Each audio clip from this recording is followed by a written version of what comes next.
Hello guys! Good morning!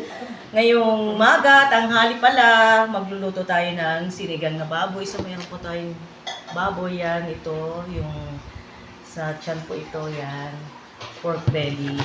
Tapos yung ating ingredients, sitaw, labanos, okra, siling pangsigang, kamatis, sibuyas at saka bawang, at syempre, hindi mawawala ang kangkong.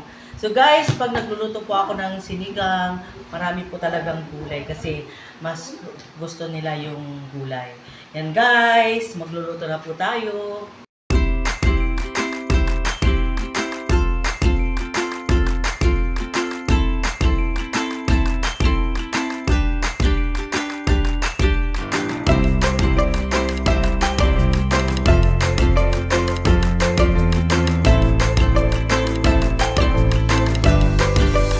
Guys, ito, luto na nating sinigang. Yan guys, alagyan na natin yung kangkong para masarap po yung ating sinigang. Yan.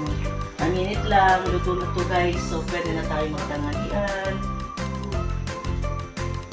Yan. Sarap na guys. Maraming kangkong para masarap. Healthy foods yan. Thank you guys for watching.